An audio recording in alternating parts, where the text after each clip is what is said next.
Mesías, mi Salvador, eres tú el gran yo soy, la razón de mi vivir, bondadoso justificador, derramaste sobre mí de tu dulce y tierno amor. Jesús, mi Señor, recibe mi adoración que fluye de mi corazón. Jesús, mi Señor, de la abundancia de mi ser, te ministro, Hijo de Dios. Maestro de amor y de paz, puedo ver tu luz en mí, que sustenta mi existir. Soberano y redentor, mi vida se postrará, ante ti confesará. Jesús, mi Señor, recibe mi adoración que fluye de mi corazón. Jesús, mi Señor, de la abundancia de mi ser, te ministro, Hijo de Dios. A cada persona que nos ve y nos escucha, un saludo. Tenemos muchos hermanos en Estados Unidos, Clarisa, Luis y tantos otros más en Sudamérica, el hermano Maximiliano. En Europa tenemos hermanos que siempre están pendientes de las enseñanzas, así que a todos por todas partes, pues un saludo y que el Señor continúe guiando sus vidas, al igual que las de cada uno de los que estamos aquí presentes, desde el más pequeñito hasta el más grandecito. Amén. Vamos a orar porque el mensaje me lo dio el Señor, ya días, está escrito, no viene remitido ni dirigido ni preelaborado para nadie en particular. Así que quiero que oremos para que sea el Espíritu Santo de Dios guiándonos. Padre, en el nombre poderoso de Jesús, te damos gracias, Señor, porque con todas las circunstancias que se nos presentaron este día, tú eres el que nos has permitido, Señor, poder estar un día más en este lugar o frente a ese televisor, o frente a esa pantalla de computadora o de celular para poder escuchar este mensaje. Dice tu palabra que una sola de las palabras escritas en la Biblia basta para cambiar la vida de cada uno de nosotros. Y es por eso que te pido, Espíritu Santo de Dios, que hables primero a mi vida y luego, Señor, pueda ser ese instrumento útil en tus manos, Señor, para poder hablar lo que tú deseas que sea expresado. Tu palabra fue escrita para edificar nuestros corazones. ¿Por qué? Porque tú deseas, Señor, que nadie se pierda, que todos, Padre Santo, alcancemos misericordia y podamos llegar un día con manos limpias y que tú nos recibas con brazos abiertos y poder estar gozosos una eternidad contigo. Gracias, Padre, por este mensaje, en el nombre poderoso de Jesús. Amén. Continuamos con el estudio consecutivo. Mi asistente es el pastor y hoy él estaba ahí abajo, así que no sé cómo está el micrófono, pero bueno, gloria a Dios. Vamos a los filisteos desconfían de David. Es el capítulo 29. Si recordamos, para los que están un poquito descontinuados, porque tal vez ya días no han visto el estudio, en el capítulo anterior, en el primer versículo, que era el capítulo 28, dice que aconteció en aquellos días que los filisteos reunieron sus fuerzas para pelear contra Israel. Y dijo Aquis a David: ten entendido que has de salir conmigo a campaña tú y tus hombres. Les hago memoria porque recuerden que David todavía no es el rey en esta etapa. David todavía está huyendo de Saúl, pero en medio de esas circunstancias él toma decisiones que hoy vamos a leer para que continuemos. Primera de Samuel capítulo 29, versículo 1. Y los filisteos desconfían de David. Los filisteos juntaron todas sus fuerzas en Afec, e Israel acampó junto a la fuente que está en Jezreel. Y cuando los príncipes de los filisteos pasaban revista a sus compañías de a 100 y de a 1000 hombres, David y sus hombres iban en la retaguardia con Aquis. Y dijeron los príncipes de los filisteos: ¿qué hacen aquí estos hebreos? Y Aquis respondió a los príncipes de los filisteos: ¿no es este David, el siervo de Saúl, rey de Israel, que ha estado conmigo por días y años? Y no he hallado falta en él desde el día en que se pasó a mí hasta hoy. Entonces los príncipes de los filisteos se enojaron contra él y le dijeron: despide a este hombre para que se vuelva al lugar que le señalaste y no venga con nosotros a la batalla. No sea que en la batalla se nos vuelva enemigo, porque ¿con qué cosa volvería mejor a la gracia de su Señor que con las cabezas de estos hombres? ¿No es este David, de quien cantaban en las danzas diciendo: Saúl hirió a sus 1000 y David a sus 10,000? Recuerden que en el capítulo anterior señaló el pastor cómo este cántico provocó amargura en el corazón del rey Saúl. Y Aquis llamó a David y le dijo: vive Jehová, que tú has sido recto y que me ha parecido bien tu salida y tu entrada en el campamento conmigo, y que ninguna cosa mala he hallado en ti desde el día en que viniste a mí hasta hoy. Mas a los ojos de los príncipes no agradas. Vuélvete pues y vete en paz, para no desagradar a los príncipes de los filisteos. Y David respondió a Aquis: ¿qué he hecho? ¿Qué has hallado en tu siervo desde el día que estoy contigo hasta hoy, para que no vaya y pelee contra los enemigos de mi señor el rey? Y Aquis respondió a David y dijo: yo sé que tú eres bueno ante mis ojos, como un ángel de Dios, pero los príncipes de los filisteos me han dicho: no venga con nosotros a la batalla. Levántate pues de mañana, tú y los siervos de tu señor que han venido contigo. Recuerden que él venía acompañado de un ejército de 600 hombres y más aún. Y levantándonos al amanecer, marchad. Y se levantó David de mañana, él y sus hombres, para irse y volver a la tierra de los filisteos, y los filisteos fueron a Jezreel. Este es el estudio del día de hoy. Filistea, para los que no leyeron Josué con nosotros, están los estudios completos en YouTube, puede ir y verlo, pero les recuerdo que era un imperio conformado por 5 príncipes. Eran las ciudades de Cron, Asdod, Ascalón, Gaza y Gat. Y pues en este momento, en apariencia, vemos que el Aquis, el relevante rey, porque llamaban rey al hombre principal de ese momento, que era el rey de Gat. Y cuando la ciudad de Filistea se enfrentaba con algún enemigo poderoso, todas las ciudades se unían para la guerra. Tal es este caso en que se iban a enfrentar con el rey Saúl, ¿verdad? Y todo eso lo podemos en el libro de Josué, en los primeros capítulos. Ya había servido 1 año con meses. Vemos en la lectura que David ya venía sirviendo al rey Aquis. Ya se había cansado de huir del rey Saúl.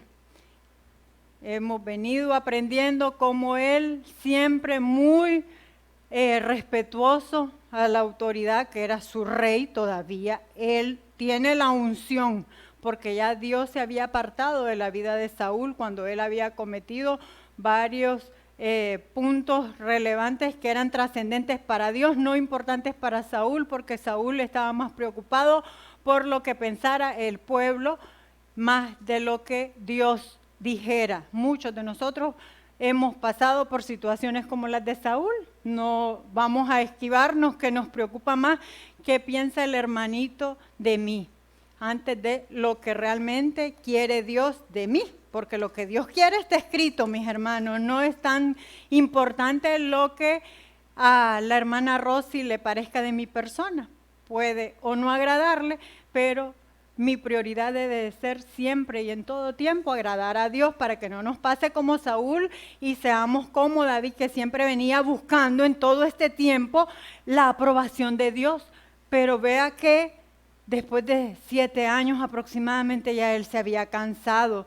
Y todos nos hemos encontrado en algún momento de la vida, o nos encontramos como se encuentra David en este instante, cuando de repente seguimos la voz de nuestro corazón, los pensamientos de nuestro corazón. Y es que el corazón, hermanos, es engañoso, es perverso. Y cuando nosotros decimos, ay, pero es que yo siento que debo, y David sintió que debía de irse y servirle ahora al rey filisteo, al rey de ese pueblo que era el enemigo acérrimo del pueblo de Dios, del pueblo de Israel.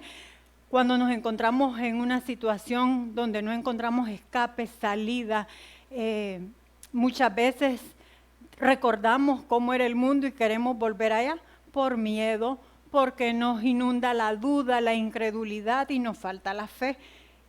Ya quizás muchos lo hemos vivido, y los que están muy jovencitos, el más pequeñito acá será Sebastián, Samuelito, y se van a encontrar en circunstancias en la vida donde tendrán que decidir si creerle a Dios y ser firmes. Esta palabra que escuchan, que leen en sus casas, hacerlas verdaderamente su tesoro y seguir la voluntad de Dios, para no irse en pos de lo que el mundo y sus deleites ofrece. Dice en 1 Samuel 29:1, para que recordemos ahorita la lectura recién hecha: los filisteos juntaron todas sus fuerzas en Afec, e Israel acampó junto a la fuente que está en Jezreel.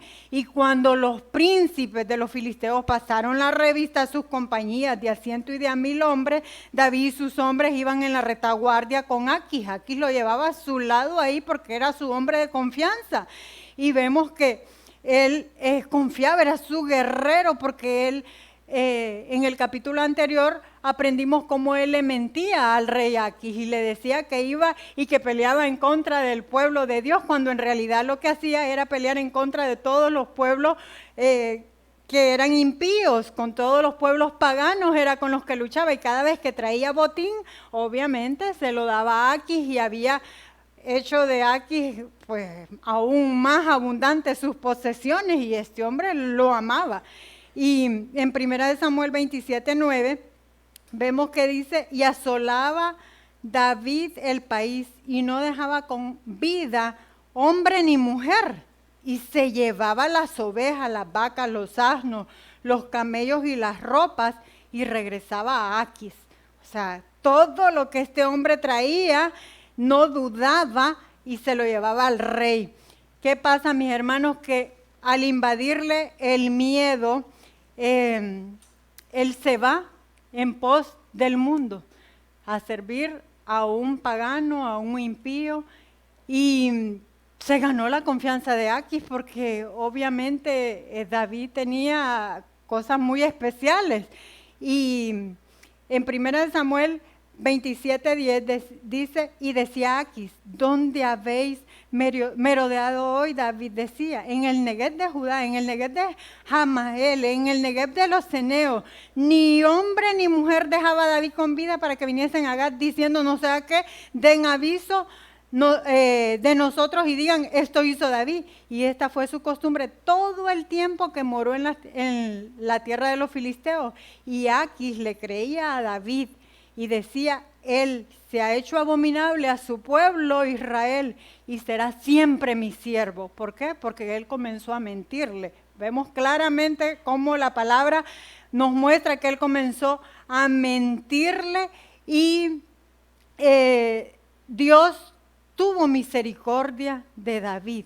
En estos versículos vemos cómo el Señor lo saca. Vemos que esta alianza con los filisteos en los capítulos que vamos a seguir estudiando le trae consecuencias, porque cuando nosotros, mis hermanos, una muchacha que comienza a fornicar, me he encontrado desde mucho tiempo que se me acercan y de repente sale embarazada. Y sus papás no saben y es aquella desesperación y será que tengo que abortar y se encuentra en una situación de conflicto, ¿verdad?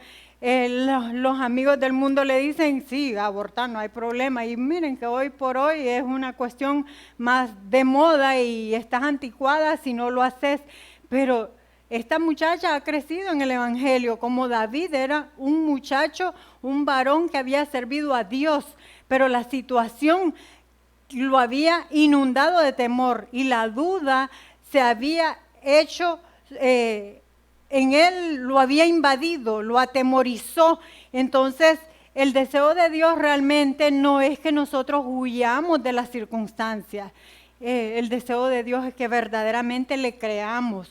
¿Y qué es creerle, mis hermanos? Que si usted de repente, no puede ser una muchacha, puede ser un hombre que se involucró en un negocio ilícito y de repente usted dice, Señor, ahora para pagarle a estos porque está metido tal vez con mafiosos, con narcotraficantes y para tratar de salvar su vida quiere robar y va a terminar o preso o muerto. El asunto es que usted en el mundo no va a encontrar una solución y no es el deseo de Dios que ninguno de nosotros nos vayamos al mundo ni nos asociemos con el mundo, mis hermanos, porque si bien estamos en este mundo, pero nuestra patria, nuestra tierra no es en este mundo. Ahí siempre que usted vea y ve los carros, los edificios y ve todo, ese mundo físico es más irreal que el mundo espiritual. Por eso nuestra mirada como cristiano debe estar puesta en nuestro Salvador, para que no nos acontezca como le aconteció a este varón, siendo muy lleno de Dios, quien se llenó de mucho temor. Y por eso se va a unirse con los incircuncisos. En 1 Samuel 27:1 dijo luego David en su corazón. ¿Qué pasa, mis hermanos? Que Dios sí entiende nuestros temores. Dios sí entiende. Por eso es que vamos a ver cómo Él siempre encuentra una solución para nosotros, pero nosotros debemos de estar atentos, porque si bien tenemos esa voluntad permisiva donde Él nos deja actuar, porque nos ha dado libertad, pero todo es con medida, nada es con exceso, y cuando la libertad se vuelve libertinaje es cuando nosotros nos extraviamos y nos apartamos del camino del Señor.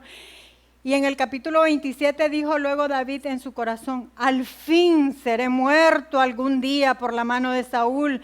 Nada, por tanto, me será mejor que fugarme a la tierra de los filisteos para que Saúl no se ocupe de mí y no me ande buscando más por todo el territorio de Israel, y así escaparé de su mano. Se levantó pues David y con los 600 hombres que tenía consigo, se pasó a Aquis, el hijo de Maoc, rey de Gat. Él en su interior, en su corazón, en sus pensamientos, creyó que uniéndose al mundano, que yéndose con los filisteos, ahí salvaría su vida y ya por fin dejaría de ser perseguido por el rey Saúl. ¿Qué pasa? Que muchas veces nos preocupa más el que dirán, nos preocupa más las circunstancias momentáneas que lo importante. ¿Y cuál es lo importante? La relación que debemos de tener con nuestro Dios, mis hermanos, porque ¿qué sucede? Movidos por el temor, usted y yo no somos nada diferentes a David, porque lo que nos quiere mostrar la palabra del Señor es que él, siendo un varón conforme al corazón de Jehová, era un hombre sujeto a pasiones y sujeto a temores, pero que siempre y en todo tiempo él vuelve y se arrepiente. Llega el momento en el que se arrepiente. No significa que no sufre las consecuencias, porque todos vamos a pagar las consecuencias de nuestra desobediencia. Y el temor, ¿qué es lo que provoca en cada uno de nosotros? Lo mismo que en David, buscamos huir de esa circunstancia, buscamos evadir y nos paraliza. El miedo nos paraliza. Si hay algo de lo que debemos de tener temor es a Jehová, Dice el Salmo 34:9, teme a Jehová, vosotros sus santos, pues nada falta a los que le temen. Si es a alguien que hemos de temerle, es a Dios. Porque dice, es promesa de Él, no te dejaré, no te desampararé. Y eso lo repite en el Antiguo Testamento, en Josué, en Jueces y en el Nuevo Testamento, en Hebreos y en tantos libros más, nos repite esa promesa. Si usted no la ha leído, hoy yo se la digo y la va a encontrar, no te dejaré, no te desampararé. Siempre el Señor nos va a dar una salida, pero Él necesita que nosotros le creamos. El problema es que como nos llenamos de tanto mundo, hoy por hoy, el hombre quiere suplir todas las necesidades de su casa, porque obviamente Dios lo creó para ser cabeza. Y como no encuentra salida y le ofrecen ese negocio inminente en el que va a salir de todos sus problemas económicos, va a salir de las deudas. Mira, tenés tantos meses que debes de alquiler, si es que está alquilando, no has pagado tu casa, si es que la compró y la tiene todavía con el banco, pero mira, llévame este cargamento, no te va a pasar nada y ya vas a ver qué bien te va. Y así por así, él lo va engañando el enemigo y se va. El problema es que dejó de creerle a Dios. Dios en su momento, Él tiene la forma como va a actuar a su favor. Usted tiene que ser paciente y saber esperar, creerle a Dios que Él es suficiente, que en Él hay, porque en los cielos no hay escasez, mi hermano. Y puede ver las circunstancias momentáneas a nivel mundial, porque la crisis no es en Honduras, no es en La Ceiba, no es en cada departamento donde usted está escuchando, viendo. Es en Estados Unidos, es en Europa, es en Asia, es mundial.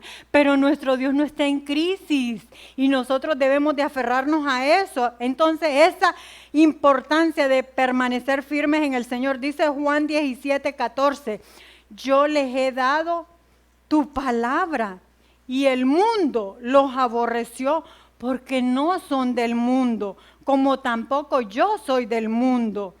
No ruego que los quites del mundo, sino que los guardes del mal. No son del mundo, como tampoco yo soy del mundo. Lo que estamos hablando.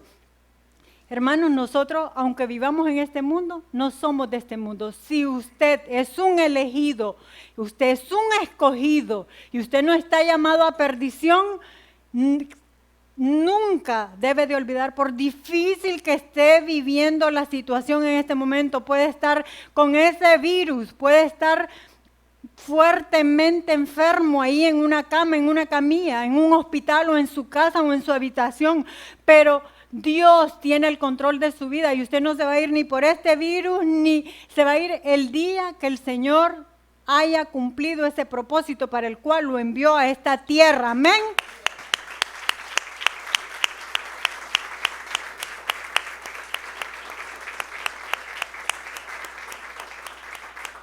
Y hay una palabra en Isaías que a mí me fascina y dice, no temas porque yo estoy contigo.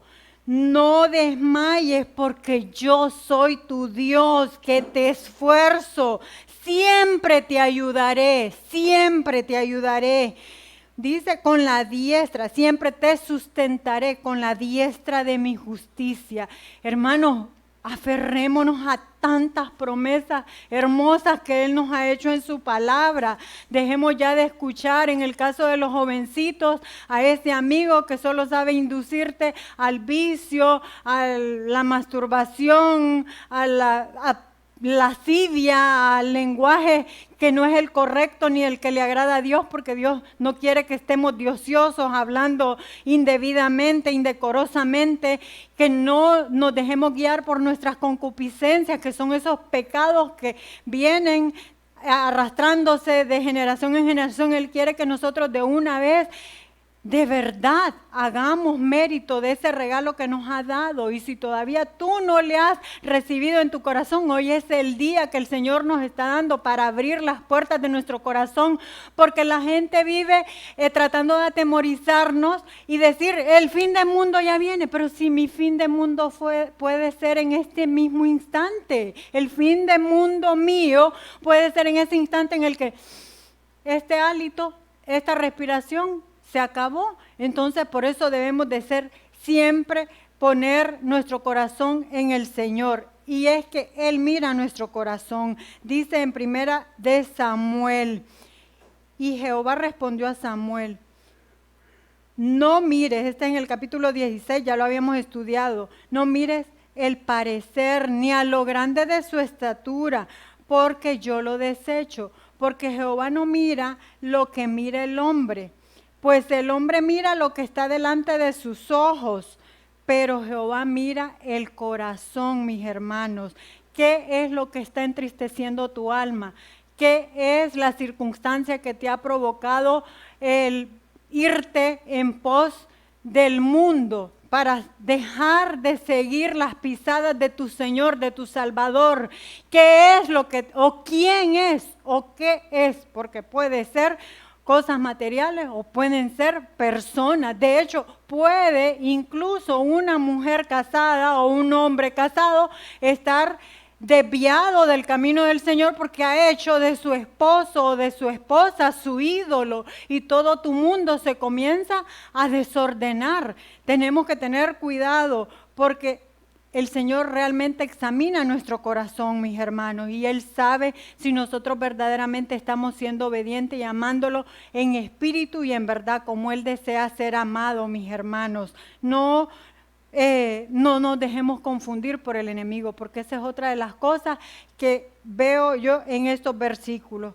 El Señor nuestro Dios es quien confunde a nuestros enemigos. Así confundió el Señor a los enemigos de David. No era una sola persona, no era David, era un ejército completo con David que había permanecido en medio de ellos. Recuerden que eran esposas y familias enteras viviendo entre ellos, y ninguno de aquellos príncipes se había dado cuenta de su presencia. Porque Dios nos guarda de nuestros enemigos, porque ya hay un plan, ya hay un propósito, y si aún en medio de tanta situación permanecemos hoy con vida, es porque Dios nos ha guardado. Cuando estemos delante de la presencia de Él, nos vamos a dar cuenta de cuántas veces Él nos guardó de accidentes, de disparos. Aún recién acaba de pasar las fiestas navideñas de fin de año y tanta persona que pereció por un arma que se disparó, por los mismos juegos estos, los cohetes y todas esas que provocan tantas quemaduras y cosas, y Dios nos ha seguido guardando. Dice en 1 Samuel 27, fue el número de los días que David habitó en la tierra de los filisteos 1 año y 4 meses, no fue una semana, fue 1 año y 4 meses que David había permanecido en medio del pueblo, y ninguno de estos se había dado cuenta. Dice, y aquí respondió a David, dijo, yo sé que tú eres bueno ante mis ojos, como un ángel de Dios. Así, pero los príncipes de los filisteos me han dicho, no venga con nosotros a la batalla. Miren cómo es que en medio de nuestra perversión y en medio de nuestra maldad y en medio de que andemos ahí desorientados, Dios aún así pone gracia delante de las personas en nuestros trabajos, en nuestras relaciones interpersonales, y es Él quien hace que nos vean como un ángel. El rey, que era un asesino obviamente, y enemigo acérrimo de los israelitas, lo miraba como un ángel. Así, por eso es que de repente te ven con tanto agrado, y no es porque seamos los mejores, es porque sencillamente tenemos el favor de Jesucristo. Así también recibimos por pura gracia ese regalo tan enorme, mis hermanos, que no podemos dejar de mencionar, y es la salvación, porque Jesucristo muere por usted, por mí, porque Él vio lo que ni yo misma puedo encontrar en mí, mis hermanos. Y yo digo realmente, qué misericordia y qué gracia. ¿Qué es la gracia? Lo hemos aprendido. La gracia es un regalo que no merecemos. Hay gente que yo escucho, está de viaje y dice, es la vida que me merezco. Usted y yo no nos merecemos nada porque somos malos, somos pecadores. O está con su esposo y una vida familiar muy bonita. Es que esta es la vida que yo merezco, estar rodeado de los míos. No, no es lo que usted o yo merecemos. Lo que tenemos en este momento es verdaderamente por su gracia. Él es el que nos da todas esas añadiduras, mis hermanos, esa moto, ese carro, esa casa, ese techo, esa ropa. Cuando usted, aquí mismo en Honduras, mis hermanos, si uno va a San Pedro Sula, yo no sé si usted ha tenido la oportunidad, yo solo he ido una vez después de todos los huracanes Eta y Iota, uno se queda sin aliento, mis hermanos, porque que usted y yo estemos con nuestras camisitas, hace un poco de frío ahorita en la Ceiba y andamos con suétercitos y andamos con ropitas calientitas. Eso es gracia, eso es un regalo de Dios para nosotros, que siendo malos, que andando en nuestros pecados y haciendo tantas fechorías y mintiendo como David estaba mintiendo en ese momento y dudando de nuestro Dios. ¿Cómo podemos dudar? ¿Cómo podemos estar dudando de este Dios que nos tiene calientitos? Mi hermano, pase usted por la Lima y se pone a llorar, porque nosotros nos quedamos en silencio, porque uno a veces se queja por trivialidades. Ay, se me fue el internet y es un caos, no puedo recibir clases, mami, qué barbaridad, no me conecto con la maestra, ahorita que las clases son virtuales, y eso es caótico, y eso es el estrés del día y la preocupación. Cuando hay gente que se está muriendo de hambre, cuando hay gente que no tiene techo, mis hermanos, pero Dios nos da oportunidad para cambiar, como Dios le dio la oportunidad a David ante la oposición de los príncipes. Aquis no tuvo más opción que despedir a David, mis hermanos, porque le pide que se retire en batalla. Dios obra de una forma misteriosa, de una forma, yo siempre les digo, no le esté dando ideas a Dios, porque nosotros nos creemos a veces bien sabios, ¿verdad? Y dice, pero es que si tú, Señor, y si tú haces esto por mí, y comenzamos a darle ideas cuando de verdad Dios no necesita de nuestras ideas, porque se imagina cómo quedamos delante de Dios cuando Él verdaderamente es infalible. ¿Qué significa? Dios no se equivoca, nosotros nos podemos equivocar, pero Dios no se equivoca. Y en 2 Corintios 6:14, Él por eso nos manda, no os unáis en yugo desigual con los incrédulos, porque qué compañerismo tiene la justicia con la injusticia, y qué comunión la luz con las tinieblas, y qué concordia Cristo con Belial, o qué parte el creyente con el incrédulo, y qué acuerdo hay entre el templo de Dios y los ídolos, porque vosotros sois templos del Dios viviente. Como Dios dijo, habitaré y andaré entre ellos, y seré su Dios, y ellos serán mi pueblo, por lo cual salid de en medio de ellos, apartaos, dice el Señor, y no toquéis lo inmundo, y yo os recibiré y seré para vosotros por Padre. Lo que el Señor nos está pidiendo hoy es que ya dejemos el mundo, ya dejemos de buscar alternativas en el mundo. Él no se equivoca cuando nos manda a separarnos, porque no hay comunión entre la luz y las tinieblas, mis hermanos. Nosotros nos guiamos por principios que son muy distintos. La palabra del Señor nos manda a tener fe en el Señor.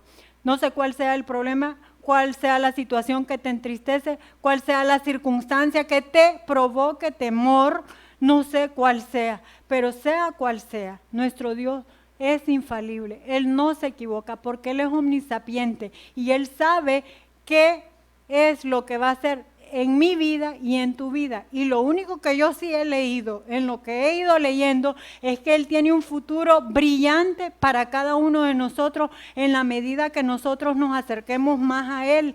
Y Él nos va a dar la salida en medio de cualquier circunstancia difícil. ¿Cuál es esa área que necesitamos que Él restaure? Una vez que identifiquemos, el Espíritu Santo de Dios le va a mostrar qué necesita ser restaurado. Ahorita, en lo que vaya y tenga su sueño, y si no ha podido dormir, el Espíritu Santo de Dios, ese es el regalo, la paz que Él nos da esa oportunidad de poder gozar de un sueño profundo. Ahí el Espíritu Santo va a hablar a su vida y le va a pedir y le va a decir qué hacer, qué dejar de hacer y en qué área Él necesita restaurarnos para poder hacer de nosotros la persona que Él desea que nosotros seamos y poder apartarnos ya del mundo, separarnos ya del mundo. Ya basta ya de estar siguiendo las corrientes y de estar teniendo miedo sabiendo que tenemos un Dios poderoso que todo lo puede.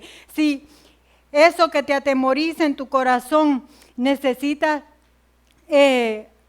volver a soñar porque los miedos te han paralizado y en el mundo te dicen vos no podés, vos no servís, vos sos un burro, vos sos una burra, ¿qué vas a poder lograrlo?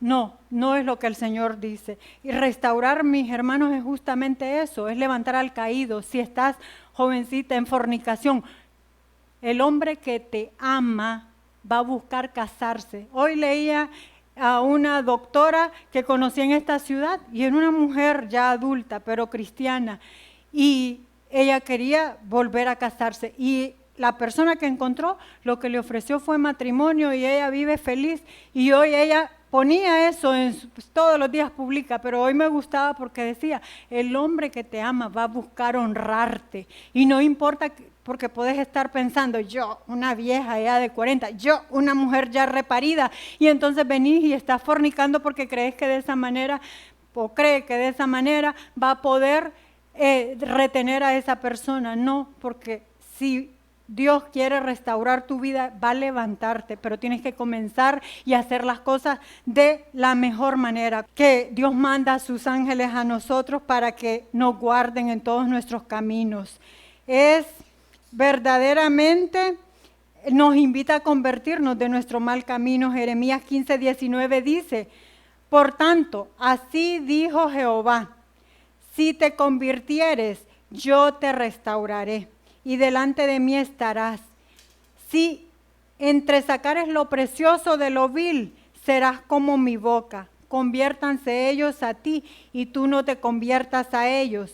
Y te pondré en este pueblo por muro fortificado de bronce y pelearán contra ti, pero no te vencerán, porque yo estoy contigo para guardarte y para defenderte, dice Jehová, y te libraré de la mano de los malos y te redimiré de la mano de los fuertes. Mis hermanos, no había forma de que David pudiera huir, porque ¿cómo iba a reinar si hubiera tenido que ir a la batalla en contra de su propio pueblo? No hubiera podido llegar a ser el rey de Israel. Si además le decía al rey Aquis que no iba a ir a la batalla, el rey Aquis también se iba a molestar y obviamente lo que iba a provocar en él que era mandarlo a matar a él y a todo su ejército. Pero Él nos promete que nos va a librar de todo mal. Como todos nosotros, los padres de familia, madres, estamos pendientes de nuestros hijos y siempre estamos buscando la solución para los problemas en la medida de lo posible. Imagínense nuestro Padre Celestial, que todo lo puede, que todo lo tiene. Ahí, en esa situación que te encuentras, estás entre la espada y la pared, le llama a uno, ¿verdad? Yo no sé qué voy a hacer, no sé si seguir en este trabajo, no sé si me debo de ir, y te encuentras en una encrucijada porque ya no tienes paz ni tranquilidad, pero Dios siempre nos va a dar una salida. Nos ha hecho a su imagen y semejanza y Él quiere que nosotros nos santifiquemos, mis hermanos, que seamos verdaderamente hijos llenos de amor, que nos estemos investidos de la autoridad de Él, mis hermanos. No habrá quien nos pueda atemorizar. No hay quien nos pueda atemorizar. Si Él mismo en su palabra dice que nosotros vamos a quedar viendo y diremos, este es el que nos atemorizaba. ¿Por qué? Porque como cristianos vivimos siempre con miedo. Es que el enemigo, las trampas del enemigo, y es que no puedo salir de esta situación, de este adulterio, porque siempre aparecen mujeres ahí de las que yo he tenido y no sé cómo salir. Es que este vicio me tiene atrapado, no sé cómo huir. Dios siempre nos va a dar la alternativa, pero nosotros tenemos que buscar la voluntad directiva, mis hermanos. ¿Por qué? Porque la voluntad directiva está escrita. Está escrito lo que Él desea, cómo desea que nosotros nos conduzcamos. Si nosotros no hemos comenzado a leer la Biblia o si la estamos leyendo, pero no estamos meditando y no estamos dando fruto, entonces, hermanos, todavía necesitamos confesar a Jesús y hacer que Él entre en nuestro corazón y ser transformados. Dice el Salmo 91:11, pues a sus ángeles mandará acerca de ti, que te guarden todos tus caminos. En las manos te llevarán para que tu pie no tropiece en piedra. Sobre el león y el áspid pisarás, hollarás al cachorro de león y al dragón. Por cuanto en mí ha puesto su amor, yo también lo libraré.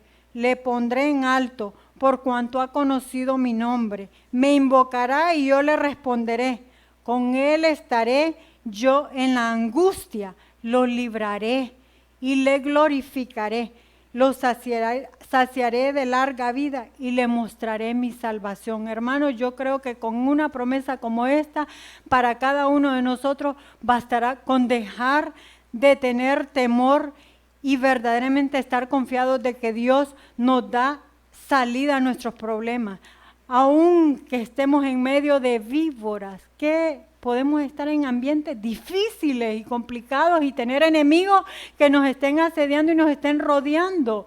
¿Cuántas veces el pastor ha predicado que han intentado matarlo y le mandan mensajes y efectivamente, y le dicen, deja de hablar de esto, deja de predicar de esto, y no lo deja de hacer porque dice, si he de morir, pero predicando siempre en este momento de pandemia. Él dice, ay, que no muera por un virus así, pero bueno, si he de morir con un virus como ese, pero que sea predicando, no encerrado en mi casa. ¿Por qué? Porque el enemigo quiere que estemos encerrados, porque quiere que dejemos de aprender y quiere que dejemos de congregarnos, porque es un mandato que el Señor nos ha dado. Como cristianos debemos de congregarnos todos, amén. 1 Corintios 10:12 dice, así que el que piensa estar firme, mire que no caiga. No os ha sobrevenido ninguna tentación que no sea humana, mis hermanos, pero fiel es Dios, que no os dejará ser tentados más de lo que podéis resistir, sino que dará también juntamente con la tentación la salida para que podáis soportar.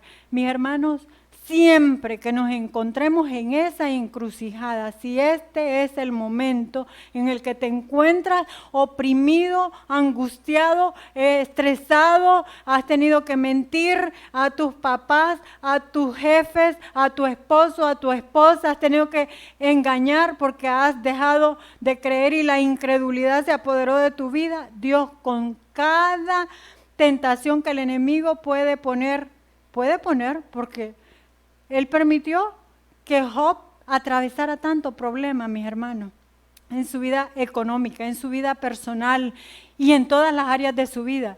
Y el Señor quitó los muros como puede permitirlo, pero siempre va a dar una salida. Y vimos cómo después el Señor le dio el doble de todo. Y tenía tantos hijos y tuvo 14, porque las almas no mueren, 7 murieron, pero 7 volvieron, son 14, todo se lo dio al doble. ¿Qué debemos hacer nosotros? Judas 1:20 dice, pero vosotros, amados, edificándonos sobre vuestra santísima fe, orando en el Espíritu Santo, conservaos en el amor de Dios, esperando tener fe. Nunca dejemos de tener la fe. Misericordia de nuestro Señor Jesucristo para vida eterna. A algunos que dudan, es normal, algunos que dudan, convencedlos. A otros, salvad, arrebatándolos del fuego, y de otros, tened misericordia, con temor, aborreciendo aún la ropa contaminada por su carne. Y aquel que es poderoso para guardar sin caída y presentaros sin mancha delante de su gloria con gran alegría, al único y sabio Dios nuestro Salvador, sea gloria y majestad, imperio y potencia, ahora y por todos los siglos. Amén, mis hermanos.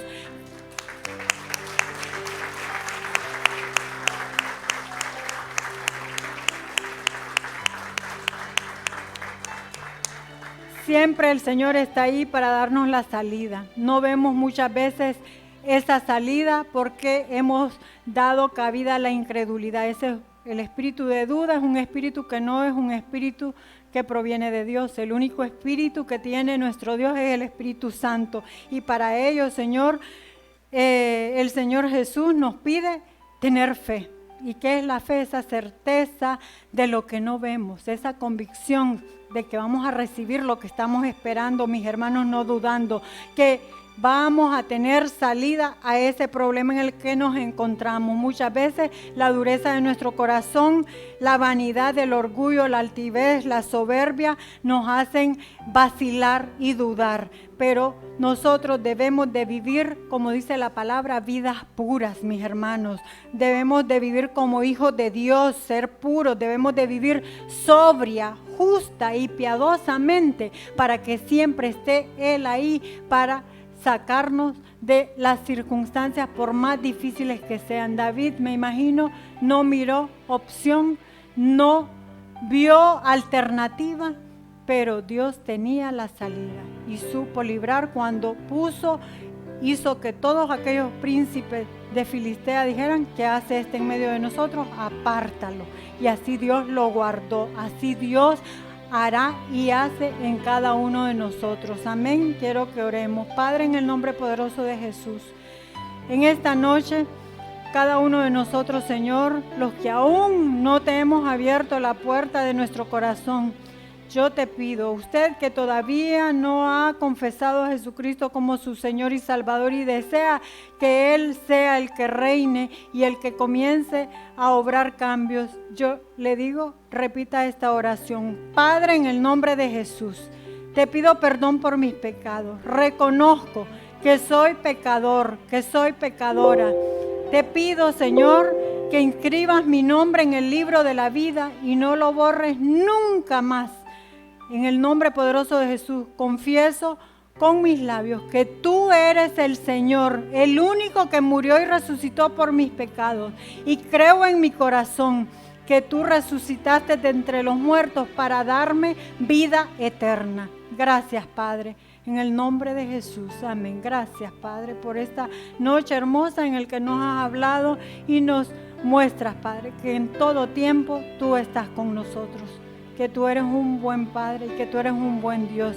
Te agradecemos por permitirnos, Señor, estudiar un capítulo más de tu palabra y aprender cada día más de ti. Guárdanos en esta noche. Lleva con bien a cada uno de mis hermanos y mis hermanas, de mis amigos ahí donde se encuentran. Que seas tú guardándoles en el hueco de tu mano. Que cumplas tu propósito en cada uno de nosotros. En el nombre de Jesús. Amén.